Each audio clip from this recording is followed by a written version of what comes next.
त्यो पनि दुष्ट छिमेकी गर्ने हो हामीले यतिखेर। भारत यतिखेर हाम्रो दुष्ट छिमेकी हो। अरू नेताले तपाईँको स्वीकार नगर्नुको कारण चाहिँ उहाँहरूलाई हप्काउने काम भयो नि त। आज त्यो मौसमी राष्ट्रवाद पनि घोडा टेक्ने राष्ट्रवादमा गएर परिणत भयो।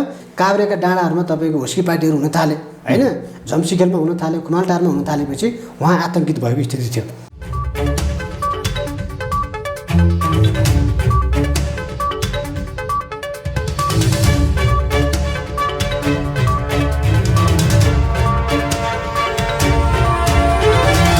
नमस्कार आदरणीय दर्शकवृन्द, एपी न्युज यात्राको यो अर्को एउटा विशेष संवादमा यहाँहरूलाई धेरै स्वागत छ। म रोहित भण्डारी। दर्शकवृन्द, रअका प्रमुखले प्रधानमन्त्री केपी शर्मा ओलीसँग बालुवाटारमा गएर भेटेको विषयले यति बेला नेपाली राजनीति तातेको छ। देशका अन्य पूर्व प्रधानमन्त्रीहरू प्रचण्ड, माधव कुमार नेपाल, शेरबहादुर देउवा लगायतले आफूहरूसँग रअका प्रमुखले भेटेको भन्ने समाचारका प्रति आपत्ति जनाएका छन् र त्यो समाचार गलत हो भनेर उनीहरूले वक्तव्य नै जारी गरेका छन्।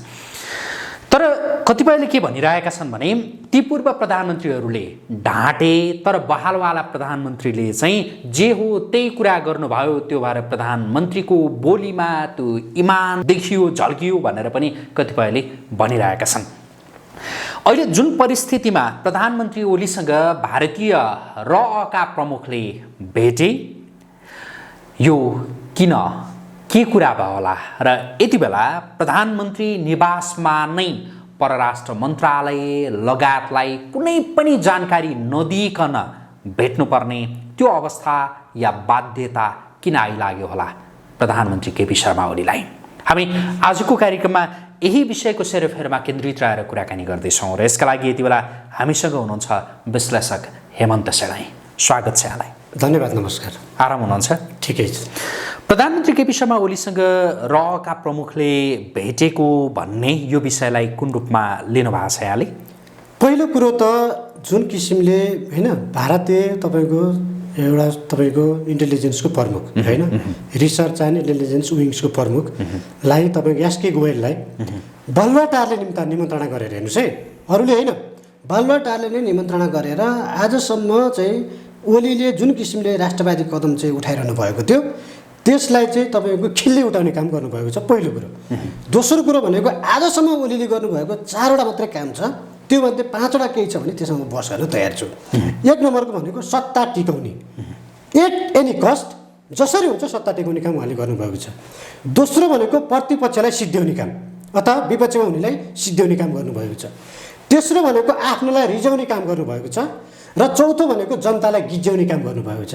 आजसम्म उहाँले गरेको काम कारबारहरू यिनै हुन्। हो यही श्रृङ्खलाको एक नम्बरको काम जुन छ आफ्नो सत्ता टिकाउने, यही सत्ता टिकाउने चाहिँ कामको निमित्त चाहिँ, यही प्रपञ्चको निमित्त चाहिँ प्रधानमन्त्री केपी शर्मा ओलीले चाहिँ बालुवाटारकै निमन्त्रणामा चाहिँ तपाईँको अहिले चाहिँ एसके गोयललाई चाहिँ निमन्त्रणा गर्ने काम। के प्रधानमन्त्री केपी शर्मा ओलीको कुर्सी हल्लिँदै थियो र? हो, तपाईँले सत्ता टिकाउने भनेर भन्नुभयो नि, अनि रअका प्रमुख आइसकेपछि चाहिँ अब त्यो कुर्सी बलियो भयो त? हो, अब 3वटा घटनाक्रम हुन्छ तपाईँलाई म। यीभन्दा अहिलेभन्दा अगाडि पनि 3 पटकसम्म पार्टी फुटाउनेदेखि लिएर होइन तपाईँको सत्ता ढाल्नेसम्मको रिहर्सलहरू भएका थिए। हेर्नुहोस्, खुमालटारमा नै भए, तपाईँको झम्सीखेलमा नै भए र तारे होटलहरूमा नै भए। त्यस क्रममा पहिलो दोस्रो रिहर्सल तपाईँ फेल खायो र तेस्रो रिहर्सल फेल खुवाउनको निमित्त पहिला के हुन्थ्यो भने राकेश सुदहरूलाई चप्पल पड्काएर बेडसम्म पुग्ने परम्परा थियो हिजो होइन, प्रधानमन्त्रीको बेडसम्म राकेश सुदहरू चप्पल पड्काएर पुग्थे। तर तेस्रो रिहर्सलको क्रममा राकेश सुदहरू अथवा भारतीयहरू होइन कि हाउ एनसीहरूलाई पेन्सिल हिल लाएर चाहिँ किचनसम्म पुर्याउने काम ओलीले नै गर्नुभयो। नेताहरूको किचनसम्म पुर्याउने काम गर्नुभयो र सत्ता टिकाउनु भयो, पार्टी पनि फुटाउनुबाट जोगाउनु भयो। त्यतिखेर हामीले स्पष्ट देखेका छौँ, माधव नेपालदेखि शेरबहादुर देउवाको घरसम्म, प्रचण्डको घरसम्म हाउ एनसीहरू चाहिँ चप्पल तपाईँको पेन्सिल हिल पड्काएर चाहिँ तपाईँको त्यो फेसन सो कार्यक्रममा जस्तो तपाईँको त्यो क्याटवकमा गए है, किचनसम्म पुगे। यो परम्परा हामीले तोड्नुपर्ने थियो। हामीले के गर्यौँ भने एउटा तपाईँको हाम्रो छिमेकीलाई तपाईँको चिड्याउनको निमित्त, त्यसको काउन्टरको निमित्त चाहिँ अर्को छिमेकीलाई आयात गर्ने अथवा हस्तक्षेप आयात गर्ने जुन परम्परा थियो नि, हो त्यो परम्परा चाहिँ हामीले निरन्तरता दिने काम गऱ्यौँ। त्यो काम चाहिँ केपी शर्मा ओलीबाट देखियो र हिजोको दिनमा नाकाबन्दीको डिफेन्स गर्दाखेरि म आफै तपाईँको झापामा गएर उहाँकै निर्वाचन क्षेत्रमा गएर भोट माग्ने काम गरेँ, हेर्नुहोस् है। तर आज तपाईँको त्यो चाहिँ मौसमी राष्ट्रवाद रहेछ भन्ने कुरा स्पष्ट भयो। नेपालमा अहिले प्रचलनमा भएको 4वटा राष्ट्रवाद छ हेर्नुहोस्। एउटा मौसमी राष्ट्रवाद, अर्को घुँडा टेक्ने राष्ट्रवाद, अर्को भनेको अन्धो राष्ट्रवाद, अर्को भनेको आँखा देख्ने राष्ट्रवाद। त्यसपछि नाकाबन्दी पछि चाहिँ हामीले जुन किसिमले राष्ट्रवादी कदमहरू चाल्थ्यौँ, अन्धो राष्ट्रवाद र घुँडा टेक्ने राष्ट्रवाद होइन भनेको प्रभु सामु तपाईँको गएर आशीर्वाद लिने भनौँ न र तथास्तु भनिसकेपछि सत्ता टिक्ने जुन परम्परा थियो नि, हो त्यो परम्परा तुड्यो कि अथवा आँखा देख्ने राष्ट्रवादको चाहिँ सुरुवात भयो कि भन्ने लागेको थियो। तर हिजो तपाईँको एसके गोयलसँग तुम शरणम भइसकेपछि तपाईँको यो 5-6 महिना 2-4 वर्षको तपाईँको विश्लेषणले नहुने रहेछ भन्ने कुरा चाहिँ म अहिले महसुस गर्दैछु र मलाई रातभरि निन्दा लागेको छैन। हेर्नुहोस्, किन भन्दा हिजोको दिनमा प्रधानमन्त्रीको तपाईँको चुच्चे नक्सा जारी गरिसकेपछि खुलेर प्रशंसा गर्ने म हेर्नुहोस्, खुलेर राष्ट्रियता सम्बन्धमा। त्यति मात्र होइन, कतिपयले त तपाईँको बलटारबाट मासिक 3 लाख लिएर यसले बोल्छ पनि भने हेर्नुहोस् है, त्यस्तो पनि ब्लेम लगाए। तर मैले के भनेको थिएँ त्यतिखेर, यो चुच्चे नक्सा सम्बन्धमा चाहिँ नाकाबन्दीपछि जुन किसिमको डिफेन्स गर्नुभयो त्यसको सन्दर्भमा चाहिँ हामीले चाहिँ उहाँलाई चाहिँ अहिले चाहिँ साथ दिनुपर्छ है भनेर बोलेको थिएँ। तर आज त्यो कुरा चाहिँ 72 सालको नाकाबन्दीको कुरा मौसमी राष्ट्रवाद रहेछ र यो पछाडिको चुच्चे नक्सा कुरा चाहिँ घुँडा टेक्ने राष्ट्रवाद रहेछ भन्ने कुरा चाहिँ अहिले प्रमाणित भयो। त्यसकै एउटा रूपको चाहिँ प्रधानमन्त्रीले रहका प्रमुखलाई भेट्नुलाई घुँडा टेकेको भनेर विश्लेषण कसरी गर्न सकिन्छ? ताकि त्यो भेटमा कतै न प्रधानमन्त्री केपी शर्मा ओलीले बोलाएर जुन नयाँ नक्सा जारी गरियो, त्यो जारी गरिएको नयाँ नक्साप्रति तिमीहरूले आपत्तिजनक शब्दहरू प्रयोग गर्यौ, मलाई कुर्सीबाटै हटाउने गरी काम गर्यौ भनेर न झपार्न पो बोलाएको हो कि? दुईवटा कुरा चाहिँ हेर्नुहोस्, म्याथ फिक्सिङ भएको छ। हिजो मैले 9:15 बजेसम्म एउटा उच्च स्तरीय तपाईँ अधिकारीसँग कुरा गर्दाखेरि उहाँले धेरै पटक त फोन उठाउनु भएन, तर पछिल्लो पटकमा उठाइसकेपछि चाहिँ प्रधानमन्त्रीकै निमन्त्रणा उहाँको भरण भएको भन्ने कुरा त्यहाँबाट पुष्टि भयो एउटा कुरा। दोस्रोको चाहिँ हिजो त्यहाँ के कुरा म्याथ फिक्सिङ भएको छ अरे भने अब तपाईँको एमएम नरमाडेको भर्मण जुन छ त्यो भर्मण चाहिँ तपाईँको उच्च सम्मानका साथ गराइदिने नेपालमा गाडापनहरूको निमित्त होइन, यहाँ कुनै पनि विवादका स्वरहरू चाहिँ आयो भने त्यसलाई मत्थर गराइदिने ओलीले, त्यसको निमित्त 5 वर्षको सत्ता टिकाइदिने भारतले नम्बर 1। नम्बर 2 चाहिँ अहिले जुन किसिमले सिमानाको मुद्दा उठेको छ नि, लिपुलेक लिम्पियाधुरा कालापानी क्षेत्र हो, यसको विषयमा सिमानाको एजेन्डाको विषयमा अब नेपाल सरकार बोल्दैन। हेर्नुहोस्, भोलिबाट तपाईँ बहस गर्न थाल्नुहोस्, अब नेपालका तपाईँको सरकारी अधिकारीहरू यो विषयमा बोल्न चाहँदैनन्। तेस्रो नम्बरमा चाहिँ जुन नागरिकताको सवालमा कुरो उठेको थियो नि, 7 वर्षको वैवाहिक अङ्कृतको सम्बन्धमा अथवा भारतबाट बिहे गरेर आउने नेपाली चेलीको सम्बन्धमा 7 वर्षको कुरो सङ्घीय संसदमा पेश भएको छ, टेबल भएको छ होइन, राज्य व्यवस्था समितिबाट पास भएर गएको छ। अब त्यसलाई चाहिँ हिजोको जस्तै एक हातमा नागरिकता र एक हातमा सिन्दुरको व्यवस्था गर्ने र माघको अन्तिमबाट नागरिकता वितरण गर्ने, यसमा मौखिक सहमति गरेर चाहिँ अहिले यो भ्रमण चाहिँ तपाईँको भएको छ र यसरी तपाईँको म्याथ फिक्सिङ भएको छ। हेर्नुहोस् है, एउटा तपाईँ म त के भन्छु भने नेपाल भनेको 219 मुलुकमध्ये 1 नम्बरको मुलुक हो जो चाहिँ कुनै पनि मुलुकबाट गुलाम बन्न परेन, 1 नम्बरको मुलुक हो।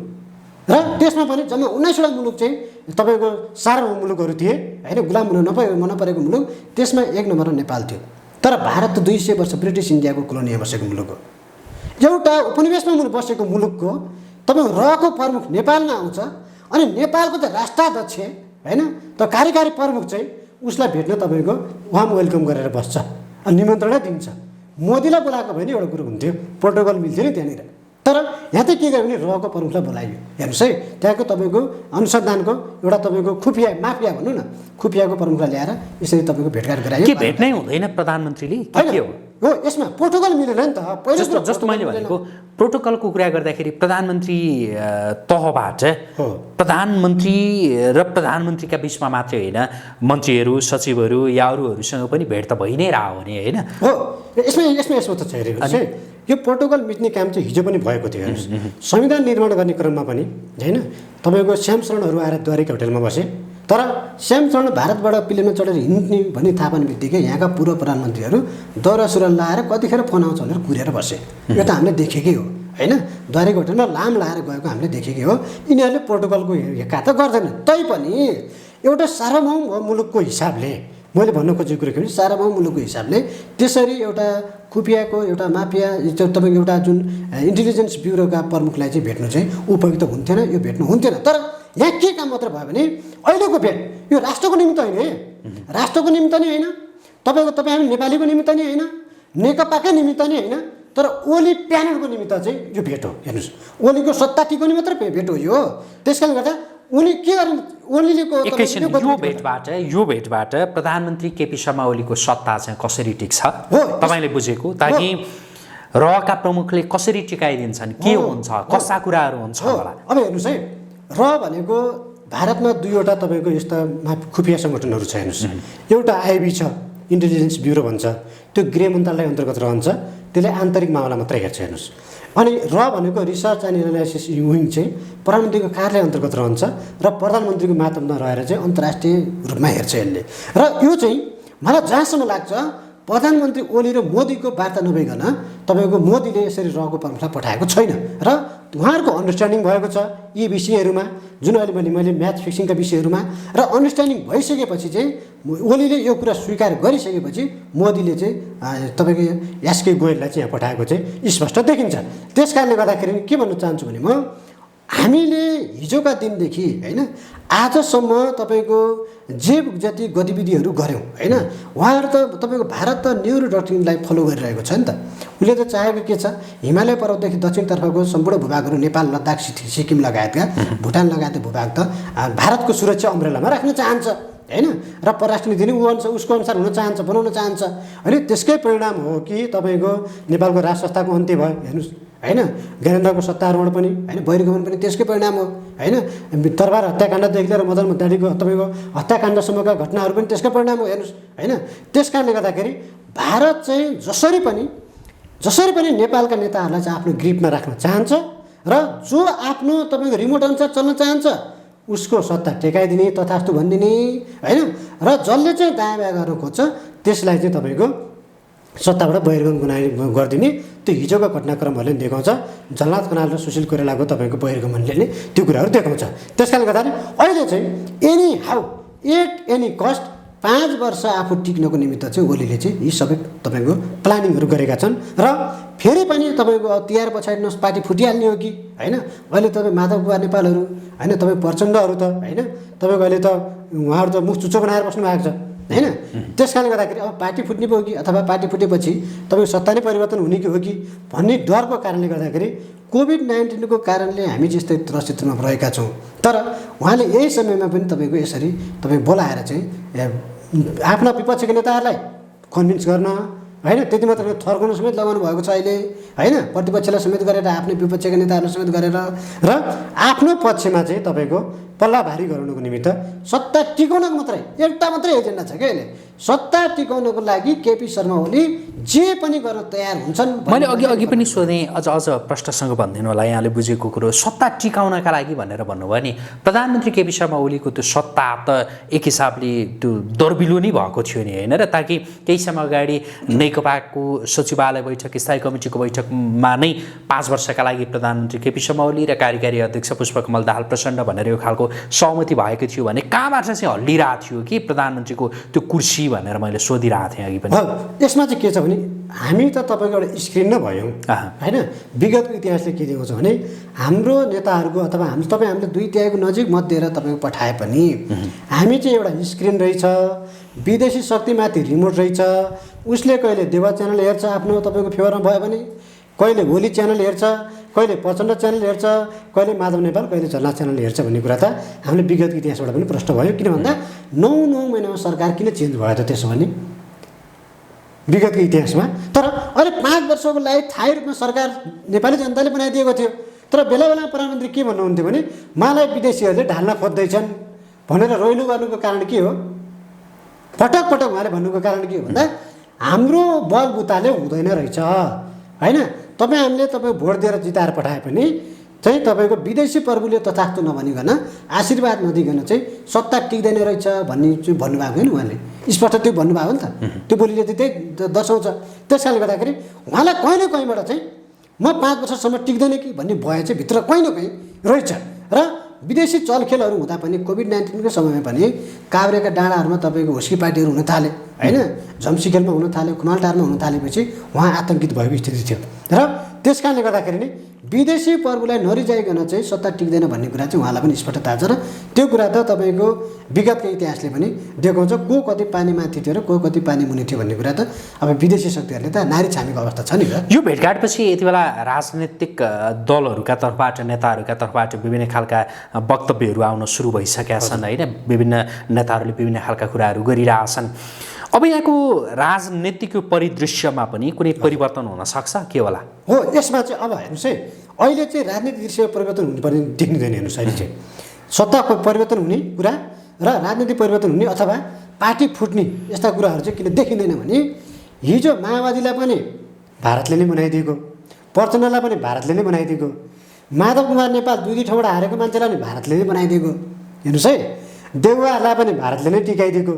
अनि भारतले आएर तपाईँको कान निमटिसकेपछि यिनीहरू दायाँ बायाँ गर्न सक्छन् भने, यिनीहरूको हैसियत छ भने, यिनीहरू आफ्नो खुट्टामा टेक्न उभिएर तपाईँ ठिङ्ग उभिन सक्छन् भनेको। त्यसले गर्दा अहिले त मोदीले त हिजो तपाईँको भारतसँग काउन्टर लिनु निमित्त चाइनालाई बोलाउनु भयो, चाइनाबाट हस्तक्षेप आयात गर्नुभयो। अब त्यसलाई ब्यालेन्स मिलाउनुको निमित्त फेरि भारतीय हस्तक्षेप आयात गरेर चाहिँ फेरि एउटा ठिक पार्न पर्यो एकचोटि भनेर चाहिँ उहाँले टिक्रम गर्नुभएको। त्यति मात्र होइन, आज चाणक्य बाँच्नु भएको भए चाणक्य पनि मूर्छित हुनुहुन्थ्यो होला यो ओलीको कुटनीति देखेर क्या। त्यस्तो किसिमको द्रुत किसिमको कुटनीति प्रयोग गर्नुभयो कि उहाँले। आफ्नो सत्ता स्वार्थको निमित्त जे पनि गर्न तयार हुने नेताको रूपमा चाहिँ अहिले मैले उहाँलाई चाहिँ प्रस्तुत गरेको छु। र मैले हिजो तपाईँको उहाँको विषयमा राष्ट्रवादी नेता भनेर जुन किसिमले अभिव्यक्ति दिएँ त्यसमा चाहिँ मलाई प्रयाचित छ अहिले। अब के हुन्छ होला तपाईँको बुझाइ? अबको घटनाक्रम कसरी अगाडि बढ्छ होला? अब के हुन्छ जे भयो यतिकैमा रोकिन्छ? नेताहरूले केही अभिव्यक्तिहरू सार्वजनिक गर्छन्, सामसुम हुन्छ, या यो प्रकरणले नेकपामा त्यो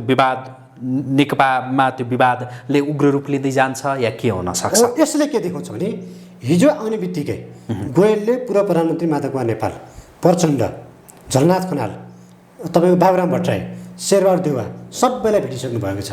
तर एकजना नेताले पनि मलाई भेटेको छ भनेर भन्न सक्ने स्थिति भएन। भनिसकेपछि कतिको आउपुगी छ भारत भनेपछि हाम्रो नेताहरूलाई भनेपछि अनि प्रधानमन्त्रीले चाहिँ आफैले बोलाएको कारणले गर्दाखेरि अब सबै छरङ्गै भइसक्यो मिडिया मार्फत होइन। भारतीय दूतावासले त असल भेट्न आएकै छैन गोयल भनेर भनिरहेको छ होइन। अभिव्यक्ति उसो त्यस्तो छ। तर नेपाल सरकारको कार्यकारी प्रमुखले नै भेटेर गएको भन्ने स्वीकार गरिसक्नु भएपछि अनि अब सत्ता परिवर्तन हुने पार्टी फुट्ने चाहिँ मलाई देख्दिनँ म चाहिँ। के भन्दा यिनीहरूमा त्यो हामुबुझी छिरिसक्यो होइन। यिनीहरूलाई थर्काएरै गए होइन यो तपाईँको ओलीका विपक्षमा उनीहरूलाई। त्यसले गर्दा 5 वर्ष सरकार चाहिँ ठिक छ अब। तर तपाईँ हाम्रो निमित्त कम्युनिस्ट पार्टीको घोषणापत्रमा जुन किसिमको लेखिएको थियो नि जनता जनतन्त्र जनजीविकाको विषय, त्यो चाहिँ अब घाममा सुकाइदिए हुने भयो होइन। आफ्नाको निमित्त मात्रै सरकार भयो होइन, हाम्राको निमित्त मात्रै सरकार भयो, राम्राको निमित्त जनताको निमित्त सरकार भएन। हेर्नुहोस् आज पनि 3 घन्टा 4 घन्टा पुरेर एकजना व्यक्ति तपाईँको सडकमा खाना खाने निमित्त टपर थापेर बस्ने स्थिति छ, प्लेट थापेर बस्ने स्थिति छ। तर सरकार जनतालाई गिज्जाइरहेको छ। कृषि मन्त्री के भन्नुहुन्छ हेर्नुहोस् त, अब हाम्रा नानी केटाकेटीहरू 2 छाक 3 छाक होइन 5 छाक खाएर दुध भात खाएर लुटुपुटु गरेर सुत्दिन्छन् भनेर तपाईँ घनश्याम भुषालले भन्न थाल्नु भएको छ। ठ्याक्कै दोस्रो ओलीको रूपमा हेर्नुहोस्। तपाईँ मूर्छित पर्ने स्थिति होइन। हेर्नुहोस् त जनताको छोरछोरी अवस्था त्यस्तो छ। सडकमा हामीले देखिरहेको छौँ, तपाईँ रिपोर्टिङ गरिरहनु भएको छ। सडकको अवस्था त्यस्तो भयावह छ। एउटा व्यक्तिले एउटा समुदायले यसरी तपाईँ खाना खुवाएको 210 दिन 215 दिन भयो भनेर तपाईँ मिडियामा आइरहेको छ। सरकार अब तपाईँको स्वास्थ्य तपाईँ PCR टेस्टको निमित्त पनि अब आफै डिपोजिट गरेर मात्रै हस्पिटलमा जाऊ है भन्छ। हस्पिटल भन्छ पहिला पैसा ल्याऊ अनि मात्रै उपचार गर्छु भन्छ। सूचना नै जारी गरिसक्यो। हेर्नुहोस् है। अनि जनताको निम्ति यो सरकार भयो त, जनजीविका त्यसले चाहिँ आत्मसात गर्यो त, केही समय अगाडि समाजवाद साम्यवाद दिशातिर गयो त। यसैसँग सम्बन्धित तर अर्को प्रसङ्ग, केही समय अगाडि चिनिया राजदूत यान्छीले नेपालका राजनीतिक दलका नेताहरूसँग भेटघाट गरिसकेपछि भारतले नेपालका प्रति र चीनका प्रति जुन खालको आक्रोश व्यक्त गरेको थियो र उसले भनेको थियो कि चीनको उक्साहटमा नेपाल लाग्यो भनेर। अब अहिले रका प्रमुखले सिधै बालुवाटारमा पुगेर प्रधानमन्त्री ओलीसँग केही घन्टा बिताएको जुन खबर छ, यसपछि चीनको चाहिँ टिप्पणी के हुन सक्ला? यसमा त्यतिखेर पनि प्रोटोकललाई मिचेर हेर्नुहोस् है। परराष्ट्र मन्त्रीबाट कुरा हुँदै थियो, परराष्ट्र सचिवबाट कुरा हुँदै थियो। औपचारिक फेरि हेर्नुहोस् है, औपचारिक वार्ताको निमित्त नेपालले तपाईँको चिठी पठाएको थियो, प्रधानमन्त्रीको लेभलबाट पनि कुराकानी हुँदै थियो। तर भारतीय सेना अध्यक्षले चाहिँ नेपाल कसैको उक्साहटमा अब इङ्गित गर्नु खोजेको चिनलाई नै हो भने कसैको उक्साहटमा चाहिँ नेपालले चुच्चे नक्सा जारी गर्दैछ, त्यो चाहिँ नेपालको निम्ति आत्मघाती हुनेछ भनेर बोल्नुभएको थियो। तर यसरी पोर्टुगल मिचेर बोलेको व्यक्तिलाई फेरि आज हामी के गर्दैछौँ भने वार्म वेलकम गर्दैछौँ हेर्नुहोस्, र गार्ड अफ अनर दिनको निम्ति तयार हुँदैछौँ भनिसकेपछि अब हाम्रो पोजिसन के हो, म त त्यो सोध्न चाहन्छु कि प्रधानमन्त्रीज्यूलाई, हाम्रो पोजिसन के रहेछ? एउटा सेनाध्यक्षले राष्ट्र प्रमुख र सिङ्गो देशलाई थर्काउँछ होइन, अनि त्यही सेनाध्यक्षलाई फेरि हामी 2076 साल तपाईँको 10 महिना 20 गते नै मन्त्रीपरिषद निर्णय भएर छ यो कुराहरू होइन, गाडा बनाएर दिने कुराहरू। त्यो त हिजो राजा महाराजा पालामा पनि थियो होइन, राजा महाराजाको पालामा राष्ट्र अध्यक्षको हिसाबले राजाले दिने चलन थियो होइन, अब अहिले राष्ट्र प्रमुखको हैसियतले राष्ट्रपतिले दिने चलन छ। त्यो 6 महिनाभित्र नेपाल पनि गएर लिने र भारतले नै आएर लिने यो परम्परा। तर अब म के भन्छु भने यसरी पोर्टुगल मिचेर तपाईँको बोलिसकेपछि नेपाली सेना र नेपाली अथवा भारतीय सेना बिचमा ट्र्याक टु डिप्लोमेसीबाट होइन समस्या समाधान गर्ने कुरो भएको भए एउटा कुरो हुन्थ्यो होइन। हिजो नाकाबन्दीको बेलामा नि परराष्ट्र मन्त्री कमल थापा हुनुहुन्थ्यो, त्यही कारणले गर्दाखेरि 13 पटक उहाँलाई इन्डिया पठाइएको थियो हेर्नुहोस्, नाकाबन्दी खोल्नको निम्ति सहज बनाउनु हुन्छ कि भन्ने हिसाबले। के भन्दा उहाँ नै हिन्दू धर्म अगाल्ने मान्छे, त्यहाँ पनि हिन्दू धर्मको बाहुल्यता भएको कारणले गर्दाखेरि प्रयोग गरिएको थियो त्यो ट्र्याक टु डिप्लोमेसी। के भन्दा समिट लेभलबाट त्यो बेलामा सम्बन्ध चिसिएको थियो, वार्ता हुनै सकेको थिएन त्यसले गर्दा। तर अहिले के भयो भने त्यो ट्र्याक टु डिप्लोमेसीलाई पनि मिसयुज गरेर जुन किसिमले अहिले अभिव्यक्ति आयो भारतीय सेनाध्यक्षबाट, अब त म के भन्छु भने हामी एउटा कोलोनाइज नभएको मुलुक, कोलोनी भएको मुलुकबाट अब गाडा अनार पनि लिन नजाने र उनीहरूलाई पनि गाडा अनार नदिने र यो परम्पराको क्लोज गर्ने। उत्तरी छिमेकले यो भ्रमणलाई हल्का रूपमा सामान्य रूपमा लिन्छ होला कि के हो? त्यसपछि हेर्नुहोस्, अब हाम्रो त छिमेकी त चीन पनि हो, अनि हामी चीनमा गएर त कहिले गाडा अनार त लिँदैनौँ, चिनिया पनि आएर नेपालमा आएर गाडा अनार त लिँदैन, पाकिस्तानी छिमेकी हो पाकिस्तानमा आएर त लिँदैन, हामी पाकिस्तान गएर त लिँदैनौँ भनिसकेपछि अब यसले के देखाउँछ भने अब चीनले यसको प्रतिक्रिया जनाउँछ हेर्नुहोस्। किन भन्दा हिजो चाहिँदाखेरि चाहिँ तपाईँको भाँडोको रूपमा प्रयोग गर्ने अनि नचाहिएपछि तपाईँको फाल्ने मिलिगउने प्रवृत्ति जुन नेपाली नेतामा देखियो नि होइन, यो प्रवृत्तिको चाहिँ चीनले काउन्टर लिन्छ। किन भन्दा ऊ भनेको चिन भनेको विदेशी तपाईँको आफ्नो हस्तक्षेपहरूलाई पनि हस्तक्षेपको रूपमा अरूलाई प्रस्तुत हुन नचाहने र अरूको हस्तक्षेप पनि स्वीकार गर्न नसक्ने मुलुक हो। र त्यतिखेर पनि हाउ एनसीलाई पनि तपाईँको राष्ट्रपतिले सिधा फोन गरेर हस्तक्षेप आद गर्नको निम्ति नियन्त्रण गर्नुभएको त्यतिखेर पनि त्यसपछि मात्रै हाउ एनसी चाहिँ तपाईँको किचनमा पेन्सिल लिएर लाएर चाहिँ जाने स्थिति भएको हो। त्यस कारणले गर्दाखेरि यो जुन परम्परा छ यसलाई तोड्नुपर्छ हामीले, र त्यसको निमित्त अहिले भइरहेको शक्तिहरूबाट त्यो सम्भावना चाहिँ मैले देखिनँ। के भन्दा यिनीहरूको त तपाईँको सबै नारी छामिएका छन् र हिजोका दिनमा पनि भारतको विरोधमा लाग्दाखेरि अथवा अरू कुनै शक्तिशाली राष्ट्रको विरोधमा लाग्दाखेरि कसको के अभिगत भयो भन्ने कुरा र यिनीहरूका कमजोरीहरूको खाता छ क्या भारतसँग, लिस्ट पल्टाएर एउटा मात्र डिस्क्लोज गरिदियो भने यिनीहरूको राजनीतिक भविष्य समाप्त हुन्छ।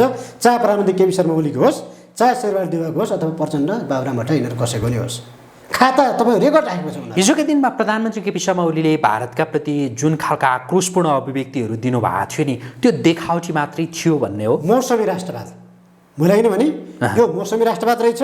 सिजन चेन्ज भयो, गरम महिनामा एउटा तपाईँ 3 महिना एउटा सिजन हुन्छ, जाडो महिना अर्को सिजन हुन्छ हेर्नुहोस्, त्यो सिजनल राष्ट्रवाद रहेछ। त्यो नेपाली जनतालाई झुक्याउनुको निमित्त, विदेशीलाई झुकाउनुको निमित्त होइन, भारतीयलाई झुकाउनुको निमित्त होइन कि तपाईँ हामीलाई झुक्याउनुको निमित्त त्यो राष्ट्रवाद रहेछ, मौसमी राष्ट्रवाद। तर आज त्यो मौसमी राष्ट्रवाद पनि घोडा टेक्ने राष्ट्रवादमा गएर परिणत भयो, जुन कुरा हिजोको तपाईँको घटनाक्रमले पुष्टि गरेको छ। यसलाई अलि टाढाका देशहरू भनौँ न, पश्चिमा मुलुकहरूले वास्ता गर्लान् कि नगर्लान् यसमा प्रकरणलाई? अब यसमा चाहिँ पश्चिमा मुलुकहरूले नि वास्ता गर्थे, तर एमसिसी परियोजनाको निमित्त चाहिँ यहाँ भेस्टेड इन्ट्रेस्ट भारतको नि देखिएको छ, अमेरिकाको पनि देखिएको छ। किन भन्दा प्रसारण लाइन त नेपाल हुँदै भारतमा पुग्छ हेर्नुहोस्, गोरखपुरसम्म पुग्छ, मुजफ्फरपुरसम्म पुग्छ होइन। त्यस कारणले गर्दाखेरि अब यो त के छ भने अमेरिकाको त भेस्टेड इन्ट्रेस्ट त त्यही जोइन्ट ल्यान्ड फोर्स स्पष्ट भनिएको छ हेर्नुहोस्, संयुक्त सुरक्षा दस्ता भनिएको छ नेपाल र तपाईँको अमेरिकाको सेनाबीच। त्यति मात्र होइन, उसले त त्यहाँ के अन्वेषण गरेको रहेछ भने 73 खरबको युरेनियम रहेछ हेर्नुहोस् त्यहाँ मुस्ताङमा, त्यो उत्खनन गर्ने 73 खरबको एथेन्टिक डाटा हेर्नुहोस् फेरि। र अर्को भनेको चाहिँ काली गण्डकीमा जुन शालिग्राम छ नि ढुङ्गा, त्यो हिन्दूहरूले प्रयोग गर्ने हो, त्यो चाहिँ लगाएर 1 अरब हिन्दुस्तानमा त्यसको व्यापार गर्ने हेर्नुहोस् है। र जसरी भारतलाई चाहिँ इस्ट इन्डिया कम्पनीले चाहिँ ब्रिटिसहरूले चाहिँ कोलोनी बनायो नि, त्यसरी नै नेपाललाई चाहिँ 5 वर्ष पहिला लिने, त्यसरी फेरि 5 वर्ष थप्ने, 10 वर्ष थप्ने, 20 वर्ष थप्ने, त्यसरी नेपाललाई चाहिँ कोलोनी गरेर प्रयोग गर्ने र नेपालकै भूमि प्रयोग गरेर चाहिँ यहाँ चाहिँ परमाणु बमहरू निर्माण गर्ने र त्यसमा 3वटा प्रडक्ट बन्दो रहेछ। हेर्नुहोस् है, फेरि एउटा मेन प्रडक्ट भन्ने हुँदो रहेछ, अर्को सब्सिडिज प्रडक्ट भन्ने हुँदो रहेछ, र अर्को चाहिँ बाई प्रडक्ट। मैले यसको पनि अध्ययन गर्दाखेरि यो 3वटा प्रडक्ट गरेर चाहिँ 73 खरबको, अहिले हामी 55 अरबको लालिपप हेरिरहेको छौँ। हेर्नुहोस्, तर उसले 73 खरबको व्यापारको लागि चाहिँ नेपालको 5 वर्षको बजेट हेर्नुहोस्, त्यसको लागि उसले आँखा गाडिरहेको छ। र उसको भेस्टेड इन्ट्रेस्ट भनेको फेरि भारतलाई हेरिरहने, वाच गर्ने मात्रै हो र चीनलाई चाहिँ घेर्ने हो। त्यो रणनीतिअनुसार ऊ आएको छ। फेरि स्ट्राटेजी भन्ने जुन शब्द छ, इन्डो पेसिफिक स्ट्राटेजी अन्तर्गतको स्ट्राटेजी भन्ने शब्द मिलिटरी साइन्सको शब्द हो। त्यहाँ त सैन्य कुरा त घुसि नै हाल्यो। तर हाम्रो यहाँ लाउकेहरू के भन्छन् भने, म लाउके भन्ने शब्द प्रयोग गर्छु क्या, लाए अराएको काम मात्रै गर्ने, अरूले लाए अराएको मात्रै काम गर्ने। लाउकेहरू के भन्छन् भने, तपाईँ होइन कहाँ यहाँ सैनिक कुराहरू छ, सैनिकको कुरै छैन यहाँ, होइन अमेरिकी सेना आउने कुरै छैन यहाँ, त तपाईँको व्यापार सम्बन्धको कुरा छ, होइन सहयोगको कुरा छ, अनुदानको कुरा छ भनेर भनिरहेको छ। त्यसो भने अनुदानमा कहिले शर्त हुन्छ? कुनै देशले दिएको अनुदानमा शर्त छ?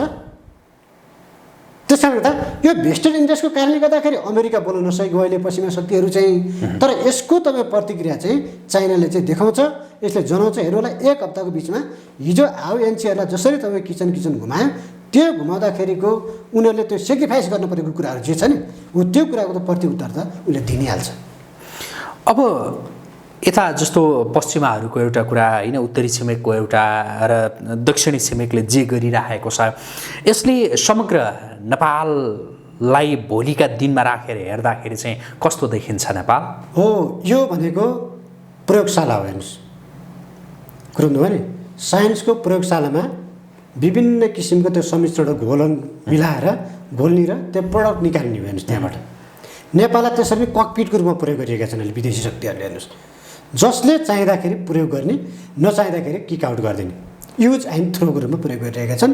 र हाम्रा नेताहरू, हाम्रो नेतृत्वमा भएका नेताहरू, राष्ट्र प्रमुखहरू चाहिँ त्यसलाई चाहिँ सहर्ष स्वीकार गर्न तयार भएका छन्, एउटा शर्तमा, सत्ता टिकाउने शर्तमा।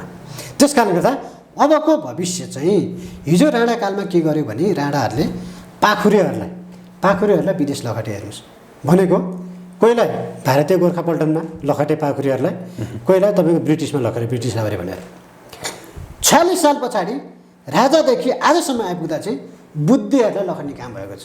जसको बुद्धि छ नि, इन्टेलेक्चुअल छ नि, उसलाई युरोपतिर लखट्ने काम भयो। हेर्नुहोस्, अनि यो मुलुक त पाखुरे पनि छैन जसले देश निर्माण गर्न सक्छ, अनि बुद्धि भएको बुद्धि पनि छैन। अनि यो काम गर्ने कसले गर्छ? देश बिगार्ने काम अथवा आफ्नो सत्ताको निमित्त अथवा जनतालाई, भेडाहरूलाई भनौँ न, गणेशमान सिंहको भाषामा प्रयोग गर्दा भेडाहरूलाई कसले प्रयोग गर्न जानेको छ? यिनीहरूले प्रयोग गर्न जानेको छ। र बुद्धि भएको मान्छे नहुने, पाखुरा भएको मान्छे नहुने भएपछि तपाईँ हामी जस्तो मान्छेहरू र के बिकेका मान्छेहरू मात्रै छ नि त्यहाँ, विज्ञ भन्छन्। अनि बिकेका मान्छेहरू छन्। हेर्नुहोस्, जसले नक्सा लगाएर तपाईँको दूतावासमा बेच्छन्। अब अहिले हेर्नुहोस् त, दूतावासले कति ट्रकहरू रक्सी बाँडेको छ निजाउने कर्मचारीलाई, दसैँ भत्ता कतिले लिए? हेर्नुहोस् त, आइरहेको छ नि त लिस्टहरू, खाममा चेक लिएका छन्। हेर्नुहोस्, दूतावासबाट एउटा खसी खानुपर्ने, रक्सी खानुपर्ने। अनि दिपेन्द्र बहादुर छेत्रीले त्यसै भनेको हो भने क्या, निजामती कर्मचारीदेखि तपाईँको सडकदेखि सदनसम्मको भनौँ न व्यक्तिहरू 38,000ले चाहिँ तपाईँ भारतीय दूतावासबाट पेरोलमा काम गर्छन्, अथवा उनीहरू चाहिँ इन्जेक्टेड छन् भन्नुको कारण त्यसै होइन क्या। फेरि यिनीहरू पनि यस्तो इन्जेक्टेड हुँदो रहेछ कि त्यो महिलाहरूले लाउने सङ्गिनी सुईको समय चाहिँ 3 महिनाको हुँदो रहेछ। हेर्नुहोस्, यिनीहरूलाई चाहिँ एकचोटि इन्जेक्ट गऱ्यो भने त्यो वर्षौँभरि, लाइफभरि लाग्ने रहेछ। हेर्नुहोस्, लाइफभरि गुलामी गर्न तयार हुने, जीवनभर विदेशीको गुलाम गर्न तयार हुने। त्यो कुरा तपाईँ 2टा घटना भन्छु म तपाईँलाई। एउटा, नाकाबन्दीको बेलामा दीप कुमार उपाध्याय तपाईँको राजदूत हुनुहुन्थ्यो, भारतको लागि नेपाली राजदूत। नेपालमा नाकाबन्दी त्यस्तो तपाईँ पर्व हामीले बिहोऱ्यौँ, उहाँले नाकाबन्दी भन्ने शब्द उच्चारण गर्न सक्नु भएन राजदूतको हैसियतले। हेर्नुहोस्, एउटा उदाहरण थियो। र उहाँलाई उपहार स्वरूप के गर्यो? राजदूतबाट तपाईँको हटिसकेपछि नेपाली काङ्ग्रेसबाट टिकट समेत दिलाउन भारतीय दूतावासले पहल गरिदियो। हेर्नुहोस्, खर्च पनि उसैले बिहोर्दियो। दोस्रो उदाहरण, इपिजीको तपाईँको प्रतिवेदन बन्यो। इपिजीको प्रतिवेदनमा हामीले नै सिमाना नियमन र व्यवस्थापनको कुरा उठाएको। हेर्नुहोस्, त्यो त्यहाँ एक लाइन थपियो। हेर्नुहोस् है, नेपाल भारत सिमाना नियमन र व्यवस्थापन भन्ने कुरा थपियो। थपिसकेपछि त्यसको विरोधमा एकजना मात्र बोले नेपाली भनेको नीलमर आचार्य। नेपाल भारतको सिमाना नियमन र व्यवस्थापन गर्नु हुँदैन, होइन, खुला सिमाना छोड्नुपर्छ, हाम्रो रोटीबेटीको सम्बन्ध छ, भाषाको सम्बन्ध छ, धार्मिक सम्बन्ध छ भन्ने मान्छे नीलमर आचार्य पुरस्कृत गरे 75 वर्षको बुढालाई। 75 वर्षको बुढा भनेको त एउटा 6 महिनाको केटाकेटी जस्तोको उमेरको हो कि उहाँलाई 18 घन्टा सुत्नुपर्छ हेर्नुहोस्, 6 घन्टा मात्रै बिउजिने हो त्यो उमेर भनेको। तर भारत जस्तो एउटा तपाईँको कुटनीति खेल्न पर्ने देशमा गएर राजदूत हुनुहुन्छ उहाँ अहिले। लिपुलेख लिम्पियाधुरामा भारतले तपाईँको सडक बनाए, उहाँले विज्ञप्ति पनि जारी गर्न सक्नु भएन। हामी भनिसकेपछि आजसम्म त मान्छे छानेर लान्छ क्या भारतले, राजदूत समेत छानेर लान्छ भनिसकेपछि अनि सरकार प्रमुख बनाउने सम्बन्धमा अनि सरकार प्रमुखलाई टिकाउने सम्बन्धमा उसको भेस्टेड इन्ट्रेस्ट पुरा नगर्ने मान्छेलाई राख्छ त उसले। हामी कुराकानीको अन्त्यतिर छौँ। जस्तो यहाँले अघि भन्नुभयो पूर्व प्रधानमन्त्रीहरू प्रचण्ड, माधव कुमार नेपाल, डाक्टर बाबुराम भट्टराई, शेरबहादुर देउवा लगायतका पनि रहेका प्रमुखले भेटे भनेर भन्नुभयो होइन।